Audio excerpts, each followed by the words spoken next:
Hey there, and welcome to West Coast Supercars and Classics. I'm Mark. I'm making this recording on Saturday, October 7th, the Thanksgiving weekend in Canada anyway. So to all of you who are celebrating Thanksgiving, happy Thanksgiving to you. I just had to make this video today because I recently started looking at some videos and getting some information on the new 2018 Porsche 911 GT2 RS. Now, you may or may not be aware that the new GT2 RS set a new record at the Nürburgring Nordschleife in Germany. That is the notorious Green Hell, one of my favorite simulated tracks and one which I hope to drive soon in person. It set the lap time of 6:47.30, 6 minutes 47.3 seconds for the lap. Now, to put this in perspective, the Porsche 918 hybrid hypercar, which came out 3 years ago and is worth 1.7 million US dollars, something like that. Anyway, that did the Nürburgring in 6 minutes 57 seconds, and that was a huge deal. So this is 10 seconds off of the 918's track record, and this is in a production car. So we have to talk about this. Now, of course, the arch rival to the GT2 that just did the track record is the Lamborghini Huracan Performante, which in the fall of 2016 set a track record at the Nürburgring of 6 minutes 52 seconds. So we've just now shaved off approximately 5 seconds. Well, a little under 5 seconds off of that previous record. I mean, this is phenomenal. The Performante is just coming to Canada as we speak now. I think I just saw a video that came up on my home feed today on Daily Driven Exotics. Hi, Damon. That said it's the first one coming to Canada. I think he's got a video on it right now. Anyway, so as this hypercar is coming to Canada, the Porsche GT2 RS has just beat it on the Nürburgring. Now, so I want to get into, let's just talk about the GT2 RS a little bit. It's really exciting time. I have a Porsche Turbo. It's a 996 Turbo, and it's got the X50 option, which actually has some of the goodies from the GT2 of that era. It doesn't have the PCCB brakes, the Porsche carbon ceramic brakes, but it has everything else in the options list. Now, the price on the brand new GT2 RS is about 300K US, and it's about 335 grand Canadian. That isn't, I think, fully loaded because you can get this Weissach pack, which has other stuff on it. It's got more carbon fiber. It's got magnesium wheels. I think the full roll cage is in titanium on the Weissach. Anyway. What's very interesting about the GT2 that's just come out is that it is not a limited production car. I mean, this is just going to be a regular production run. I don't think they've announced any numbers on it yet. I really would like to get my hands on one to have a look, and I promise I will try my hardest to get one. So let's have a look at the quick technical specs on this car. All right, we've got a 3.8 liter twin turbo. The maximum horsepower is 700 approximately. It's just a hair under. 700 horsepower at 7,000 RPM. The maximum torque is 553 at 2,500 RPM and up. So it's got killer torque. The Porsche official figures for this car are 0 to 60 in 2.7 seconds. VMAX is 211 miles an hour. And I don't know if this means anything to you, but there's another performance stat that Porsche gives that it reaches 124 miles per hour in 8.4 seconds. Now, I don't know what the quarter mile time for the car is, but I'm guessing it's going to be somewhere in the low 10-second range, something like that. I'm just guessing right now. Porsche needs to make no apologies whatsoever these days, right? Am I right about that? I mean, first of all, in a straight line, these cars have to be some of the quickest cars out there on the road, bar none, right? I mean, there's no, oh, well, it's quick around the track, but it's not great in the quarter mile. These things are super quick. Are they well built? Yeah, they're really, really extremely well built, durable cars meant to be driven, right? I don't think you can complain too much about the design right now. I mean, yes, it's not as exotic looking as the, let's say, the Lamborghini. It's not as exotic looking as a McLaren, for example, right? A really remarkable thing is that this GT2 here is priced at what, a third of what the 918 used to cost. And now, of course, the cost of a 918 is much more expensive. So here you have like near hypercar performance, and and we're looking at the same echelon as the McLaren 720S and that sort of thing. And then of course the Huracan Performante. Anyway, so getting back to the specs here, how do they achieve the horsepower? Well, they've got a ton of stuff, a ton of engineering as usual, a lot of really sophisticated refinement and tweaking that they've been doing with this car.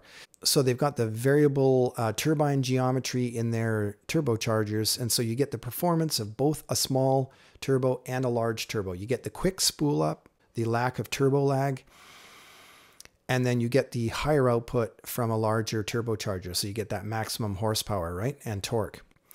They also have the VarioCam Plus, which is the valve timing system that they've got. That's all computer controlled and tweaked, so you can really optimize the performance of that engine through all the rev range. Okay, you've got a new water spray system that goes into the intercoolers, and that allows longer maximum horsepower output. There's a 5-liter tank in the front of the car that is refilled to supply that system. I'm assuming you probably put distilled water in there. And there's a level indicator so that you know when you need to refill it. They have the new 7-speed PDK transmission. This system, of course, is fully programmable to shift at optimal points, depending on whether you're upshifting or downshifting. You've got fully adjustable suspension, height, camber, and track, and adjustable stabilizers. And here's a new one. All the chassis joints on this car are now ball joints. This is the first time for a road-going Porsche. They got a front lift system, which is an option on the car. I don't know how much that is. I haven't spec'd it out. You got 4-wheel steering again. So it's not 4-wheel drive, right? It's a 2-wheel drive car, but it's 4-wheel steering. Okay. Here's an interesting thing. Dynamic engine mounts. So the idea here is that you get the engine mounts themselves will actually stiffen up, tighten up under the correct conditions so that you get better stability, better power delivery, traction, and that sort of thing. And then when you're driving in a more moderate way, they soften up a little bit so you're not getting your fillings bounced out of your head all the time. Yeah, people don't want to have their brains bounced around all over the place when they're cruising around, but when they go to the track where it's nice and smooth and they want to have that track day, well, guess what? They've got the best performance possible. That's what you're paying your money for, and that's what the engineering's for. Okay, and you've got the PASM, Porsche Active Stability Management Program. 2 driving modes only. That's kind of cool. Very simple. A normal driving mode for public roads and for wet conditions, and a sport mode. That's it. I love it. You don't have like 20 different settings and sport plus and comfort and extra comfort and Barco Lounger or whatever setting that you've got on other cars. I like it. Just 2 settings. Excellent. You've got Porsche Stability Management, the PSM system as usual. And you've got what else? PTV Plus. That is the torque vectoring rear differential. That's designed specifically for the GT2 RS in this case. Okay. What else we got spec-wise here? We've got the wheels are 20-inch on the front, 265s, 21 on the rear, 325s. Pretty big rubber. Center lock wheels, they're not carbon fiber. Cars like the Koenigsegg or maybe the Ford Shelby GT350R, they have carbon fiber rims now, right? This doesn't. The curb weight of the Porsche wet, which means with fluids, is 1,470 kilograms or 3,240 pounds. Let's contrast that with the Performante, which is 3,379, 3,400 pounds. So it's roughly 160 pounds more, the Huracan, that is. And then look at the horsepower and torque. Here's an interesting thing, right? The Lambo has 640 horsepower roughly, just a little under that. So you got another roughly 60 horsepower in the Porsche. You got lower weight, and just as important, or maybe more important, the Lambo has 443 foot-pounds of torque at 6,500 RPM peak, whereas the Porsche has your 553 at 2,500, right? So you're looking at a major difference in torque here. I don't know how many of you actually drive cars that are even remotely like this, but you have to understand how significant that is, that you have this sort of torque curve, flat torque curve, from 2,500 RPM right up to 7,000 RPM, basically up to your red line, versus looking at the Huracan, which is normally aspirated, you see, and you have your torque peak at 6,500. This is a big deal. You're going to get a lot more acceleration in the mid-range in the Porsche, right? Under real-world conditions. Nothing wrong with a normally aspirated engine. Those are beautiful engines. They just have a certain characteristic in power delivery. The most interesting thing for me was looking at the lap of the GT2 RS. And that's actually why I really wanted to make this video, because I started noticing how well controlled the damping is on this car, because the Nordschleife is not an easy track at all, surface-wise. It is not like a baby skin smooth track with perfect surfaces. Not even close. It's going to really beat up cars that have bad suspensions. And you've probably all seen the videos where, you know, the driver's like sawing away at the wheel, and I don't know if I'd want to be doing that. I probably wouldn't want to be doing that. I definitely would want to drive a car that's got a really well sorted suspension on that track, if you're driving especially a high performance car. But what really impressed me with this lap was how well that suspension was dampened.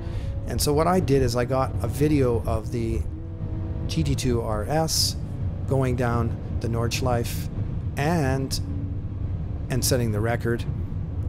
And then I got the Huracan Performante doing the same thing, setting its record. And I synced them both up, and I want to have a look at them with you to look at the differences in cornering speed, let's say. See if we can find out where the Porsche GT2 is gaining speed, because that's really what I'm interested in, is how fast is it going around the corners, how fast is it getting on the straights around there, that kind of thing. Figure it out.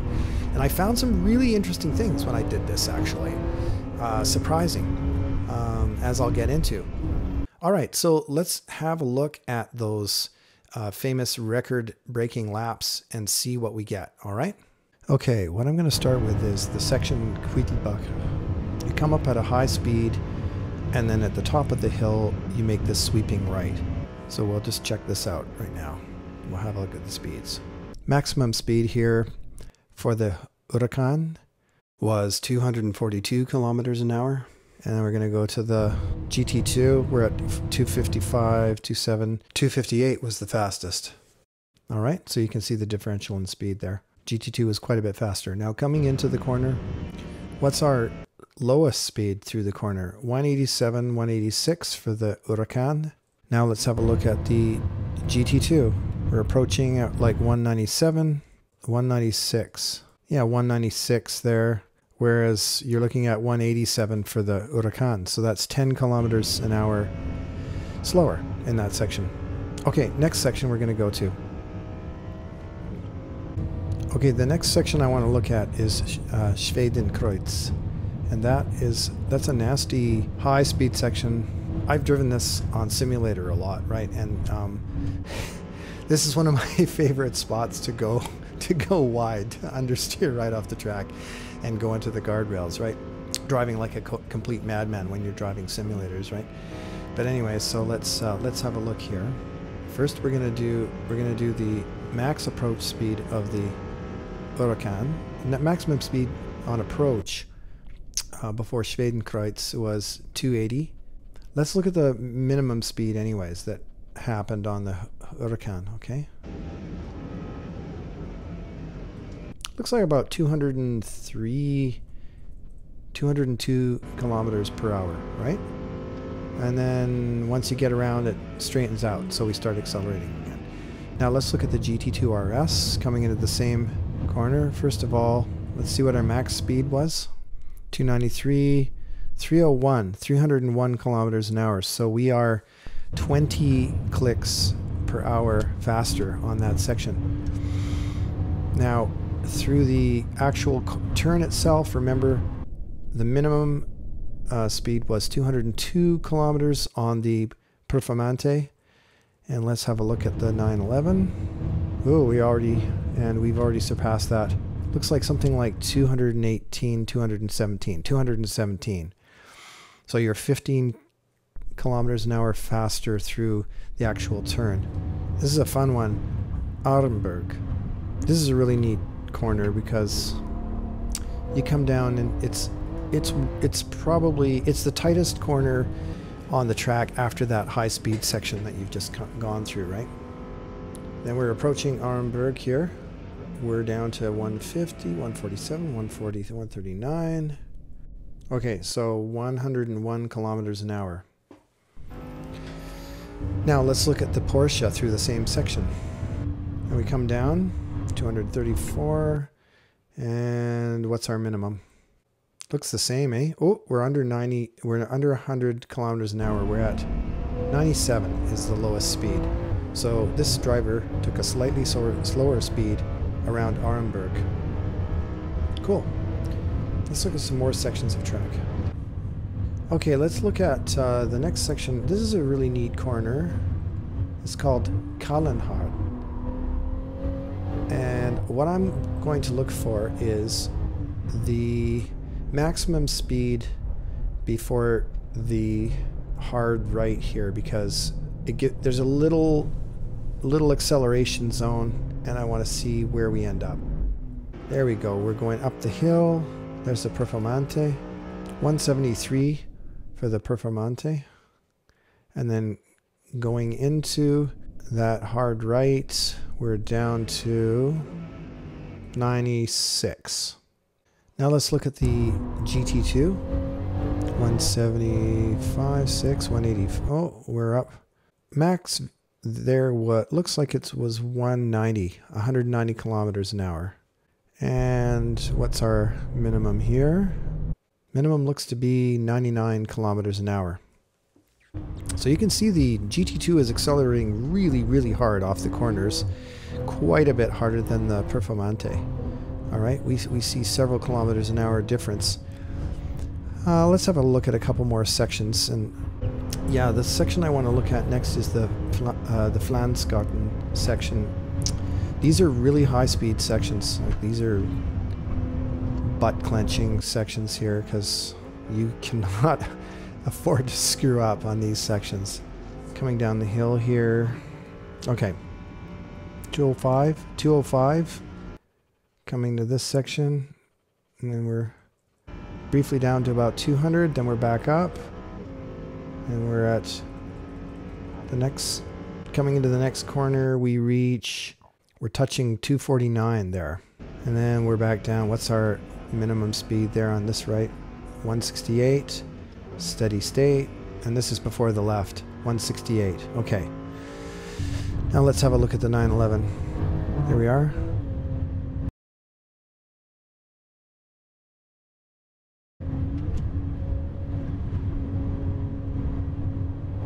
Touches on 240. Coming up, then we're accelerating. We're accelerating in the 911 here. We reach 260 there. Now we're coming way down for the first right. We're slowing down. Okay, we're at 159, 160. And then we accelerate out here to the left-hander. So by my calculations, if we look at this direct comparison, we're looking at 180 versus 169, 170, right? In that last corner. So another 10 kilometers an hour. So you're looking at, consistently 10 kilometers an hour faster in the little straights there, and the minimum speeds are similar or higher. Generally, they've been higher in the Porsche, so you would expect the Porsche to be somewhat quicker around this track. Now, the difference is what? Less than 5 seconds. It's like 4.7 seconds per lap. if you were to race them head to head. Well, is the GT2 RS the fastest car on the road today? It might very well be. It's going to be the one to beat now at the Nürburgring, that's for sure. Thanks a lot for watching this video. I hope you enjoyed it. Stay tuned, there's going to be many more. Please subscribe, like, and share. And one more thing. I'm going to make another video just to talk about the Huracan and the timing weirdness on that video, because there's a bit of controversy about that record lap. And I noticed a few interesting things which I want to share with you on another video. Until then, have a great day.